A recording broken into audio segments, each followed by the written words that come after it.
দীর্ঘদিনের জল্পনা-কল্পনা এবং লাখো সরকারি কর্মচারীর প্রতীক্ষার অবসান ঘটিয়ে অবশেষে গেজেট প্রকাশ হতে যাচ্ছে। প্রিয় সরকারি চাকরিজীবী ভাই ও বোনেরা, আজকে সকালের আপডেট নিউজে আপনাদের স্বাগতম। যারা আমাদের চ্যানেলে নতুন তারা এখনই চ্যানেলটি সাবস্ক্রাইব করুন, আর হ্যাঁ, অবশ্যই কমেন্ট করে জানাবেন আপনারা কে কোন জেলা থেকে আমাদের ভিডিওটি দেখছেন। তবে চলুন কথা না বাড়িয়ে আজকের সর্বশেষ সংবাদটি জেনে নিন। ১৬ গ্রেডে নবম পে স্কেল, শতভাগ পেনশন সুবিধা প্রবর্তন এবং বাৎসরিক ইনক্রিমেন্ট ১০% পর্যন্ত বৃদ্ধির মতো যুগান্তকারী ও ঐতিহাসিক সিদ্ধান্তগুলো আজ চূড়ান্ত হয়েছে। আজকের উচ্চ পর্যায়ের এক অত্যন্ত গুরুত্বপূর্ণ বৈঠকে ১৬ গ্রেড বিন্যাস করে নবম পে স্কেল ঘোষণা করা হয়। একই সাথে শতভাগ পেনশন সুবিধা কার্যকর এবং বাৎসরিক ইনক্রিমেন্ট ১০% পর্যন্ত বৃদ্ধির বিষয়ে নীতিগত সিদ্ধান্ত গ্রহণ করা হয়েছে। এই নতুন বেতন কাঠামো বাস্তবায়িত হওয়ায় দেশের প্রায় ২২ লাখ সরকারি কর্মচারী এবং তাদের পরিবারের সদস্যরা সরাসরি উপকৃত হবেন বলে দৃঢ় আশা প্রকাশ করেছেন সংশ্লিষ্ট কর্তৃপক্ষ। রাজধানী ঢাকায় আয়োজিত আজকের এই বিশেষ ও জরুরি বৈঠকে এই যুগান্তকারী সিদ্ধান্তগুলো গৃহীত হয়। বৈঠকে উপস্থিত ছিলেন বিএনপির ভারপ্রাপ্ত চেয়ারম্যান তারেক রহমান, পে কমিশনের চেয়ারম্যান জাকির আহমেদ খান এবং অর্থমন্ত্রী আমির খসরু মাহমুদ চৌধুরী। এছাড়াও সরকারের বিভিন্ন মন্ত্রণালয়ের জ্যেষ্ঠ সচিব, শীর্ষ পর্যায়ের কর্মকর্তা এবং দেশের স্বনামধন্য অর্থনীতিবিদরা এই দীর্ঘ আলোচনায় অংশ নেন। দেশের বর্তমান অর্থনৈতিক পরিস্থিতি, বিশ্ববাজারের অস্থিরতা এবং ক্রমবর্ধমান মুদ্রাস্ফীতির সঙ্গে সামঞ্জস্য রেখে সরকারি কর্মচারীদের জীবনযাত্রার মান উন্নয়নে এই সুদূরপ্রসারী উদ্যোগ নেওয়া হয়েছে। দীর্ঘ আলোচনা শেষে সর্বসম্মতিক্রমে এই সিদ্ধান্তগুলো চূড়ান্ত করা হয়। বৈঠকে গৃহীত অন্যতম প্রধান ও আকর্ষণীয় সিদ্ধান্ত ছিল বাৎসরিক ইনক্রিমেন্ট বা বার্ষিক বেতন বৃদ্ধির হার পুনর্নির্ধারণ করা। বর্তমান ৫% হার থেকে বাড়িয়ে এটি সর্বোচ্চ ১০% পর্যন্ত করার সিদ্ধান্ত নেওয়া হয়েছে।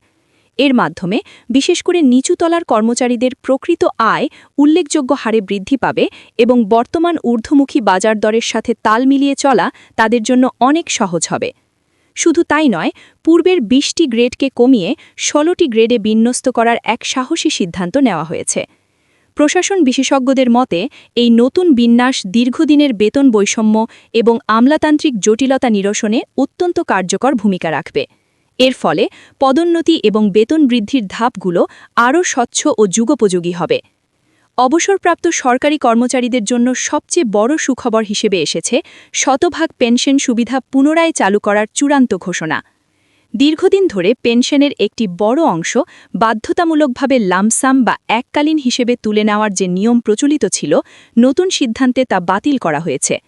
এখন থেকে কর্মচারীরা তাদের পেনশনের পূর্ণ সুবিধা মাসিক ভিত্তিতে ভোগ করতে পারবেন। এতে অবসরের পর প্রবীণ বয়সে তাদের আর্থিক নিরাপত্তা আরও সুসংহত হবে এবং পরনির্ভরশীলতা কমবে বলে মনে করেন সংশ্লিষ্ট অর্থনীতিবিদরা। এছাড়াও বিগত সময়ে বন্ধ হয়ে যাওয়ার সকল ধরনের যৌক্তিক সুযোগ সুবিধা পুনরায় চালুর দৃঢ় সিদ্ধান্ত নিয়েছে বর্তমান সরকার। এর মধ্যে সবচেয়ে উল্লেখযোগ্য হল বহুল প্রতীক্ষিত সিলেকশন গ্রেড ও টাইম স্কেল সুবিধার পুনর্প্রবর্তন করা। এই সুবিধাগুলো না থাকায় অনেক যোগ্য কর্মচারী পদোন্নতি বঞ্চিত হয়ে আর্থিকভাবে ক্ষতিগ্রস্ত হচ্ছিলেন। একই সাথে সরকারি চাকরিতে পদোন্নতির সবচেয়ে বড় অন্তরায় হিসেবে পরিচিত ব্লক পোস্ট প্রথা সম্পূর্ণভাবে বাতিল ঘোষণা করা হয়েছে। এই ঘোষণার ফলে বছরের পর বছর একই পদে আটকে থাকা হাজার হাজার কর্মচারীর পদোন্নতির পথ সুগম হল, যা সমগ্র জনপ্রশাসনে এক নতুন প্রাণের সঞ্চার করবে। নির্ভরযোগ্য এবং উচ্চ পর্যায়ের সরকারি সূত্রে জানা গেছে, লাখো কর্মচারীর ভাগ্য নির্ধারিণী এই যুগান্তকারী সিদ্ধান্তের ফাইলটিতে প্রধানমন্ত্রী নিজেই অত্যন্ত আগ্রহ নিয়ে স্বাক্ষর করেছেন। প্রধানমন্ত্রীর এই সরাসরি হস্তক্ষেপ সংশ্লিষ্ট দাপ্তরিক কাজের অগ্রগতিতে অভাবনীয় গতি বৃদ্ধি করেছে। তার এই কঠোর এবং সুস্পষ্ট নির্দেশনার পর গেজেট প্রকাশের পথে থাকা সকল দৃশ্যমান এবং অদৃশ্য বাধা অপসারিত হয়েছে। মূলত প্রধানমন্ত্রীর সদিচ্ছা এবং আন্তরিকতার কারণেই কর্মচারীদের দীর্ঘদিনের পুঞ্জীভূত বঞ্চনার চিরতরে অবসান ঘটতে যাচ্ছে। প্রধানমন্ত্রী কর্তৃক স্বাক্ষরিত নির্দেশনা পাওয়ার পর প্রশাসনের উচ্চ পর্যায় থেকে অতি দ্রুত প্রয়োজনীয় ব্যবস্থা নেওয়ার জন্য নির্দেশ দেওয়া হয়েছে। সচিবদের প্রতি দেওয়া জরুরি নির্দেশে আজ রাতের মধ্যেই চূড়ান্ত গেজেট প্রকাশের জন্য বিরামহীনভাবে কাজ করছে সংশ্লিষ্ট সকল দপ্তর ও মন্ত্রণালয়গুলো।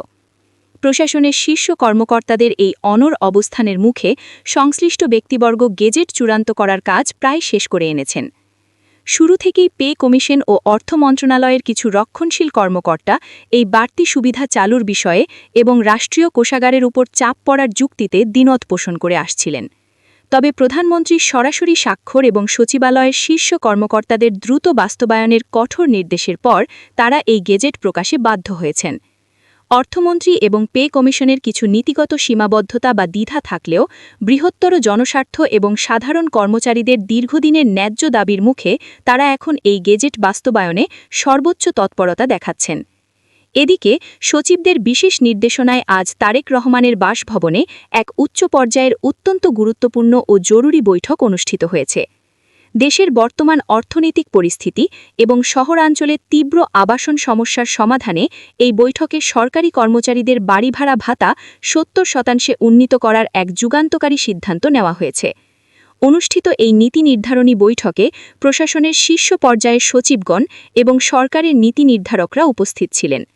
বৈঠকে দেশের বিভিন্ন স্তরের সরকারি কর্মচারীদের বিদ্যমান সুযোগ সুবিধা, জীবনযাত্রার ব্যয় এবং বেতন কাঠামোর নানা অসঙ্গতি নিয়ে অত্যন্ত বিশদ ও গভীর আলোচনা হয়। সচিবদের পক্ষ থেকে বিশেষ গুরুত্ব দিয়ে বাড়ি ভাড়া বাড়ানোর প্রস্তাবটি উপস্থাপন করা হলে তাতে তাৎক্ষণিক সম্মতি প্রদান করা হয়।